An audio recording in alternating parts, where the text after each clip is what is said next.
Already in poor form, and now with extra off-field drama to wrestle with, Liverpool headed to Milan to face last year's finalists Internazionale in the Champions League. Arne Slot made 4 changes to the side that drew with Leeds, as Joe Gomez, Andy Robertson, Alexis McAllister and Alexander Isak replaced Conor Bradley, Milos Kerkez, Cody Gakpo and Florian Wirtz. This saw Liverpool move to a 4-3-1-2 formation. Christian Kivu made just 1 change to the team at Frash Como, as Nicolo Barella came in for Piotr Zielinski. Defensively, Liverpool's new shape was a little iffy. The strikers would split wide onto the wide centre-backs, McAllister would pick up the deepest midfielder, and Dominic Soboslai and Curtis Jones would stick tight to the others, leaving Ryan Gravenberg to cover behind them at the base of the midfield. The obvious issue was that this left the central centre-back free. The Liverpool players would attempt to surround him while blocking the passes into their men, however this did require them to leave who they were marking, meaning if Inter could find a passing angle, they were free to receive the ball in advance. This problem became much worse once Francesco Acerbi went off injured, as Manuel Akanji was more comfortable on the ball and would just push forward with it himself. Inter's midfielders may have been closely marked, however this man-orientated approach meant there were gaps for Marcus Thuram and Lautaro Martinez to drop off into, enabling them to link play and get the ball into attack. Inter were able to create more space in midfield too. Both Barella and Zielinski dropped back into the defensive line, pulling McAllister forward to follow them. This left a big gap for the defenders to carry the ball through, or for a midfielder to drop in. This midfielder was able to get free of his marker thanks to Alessandro Bastoni pushing forward down the left. This concerned Soboslai enough that he didn't want to follow his man and leave Bastoni free, so the midfielder would go free instead.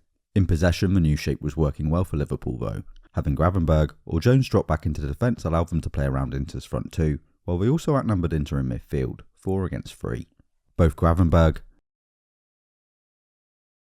and Jones did really good jobs of using the space this afforded them to their advantage, carrying the ball forward when they had the chance. Inter did try to even this out by pushing up a centre-back to mark McAllister, at one point Akanji following him all the way to the Liverpool box, however this would leave a gap in the Inter defence for Liverpool to exploit. Liverpool's press improved a lot in the second half. Isak now picked up Akanji, the central centre-back, while Soboslai pushed up from midfield to deal with Bastoni. With all the defenders marked, Liverpool cut off for short options for Inter, making it harder for them to pass out. This did leave more space in midfield if Inter chose to simply play over Liverpool's press though. Both sides were playing well, but neither of them were creating real scoring chances. Inter were trying to break forward at Liverpool quickly, and this often saw their final balls rushed, ending up inaccurate. Liverpool continued to pass through the midfield well, but they lacked width, which usually comes from the fullbacks with a diamond midfield. Robertson was often holding back or tucking inside on the left, while Gomez did make attacking runs, but, as a natural centre-back, didn't really look comfortable trying to get past defenders, and his crossing wasn't great either. On 68 minutes, Slot made a double substitution, replacing Gomez and Isak with Bradley and Wirtz. Bradley was more comfortable in attack than Gomez, while Wirtz looked to unlock the Inter defence.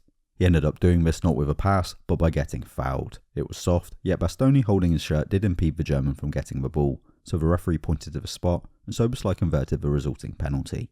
It was enough for Liverpool to claim the 3 points, clambering up into the automatic qualifying places for the next round after a difficult week.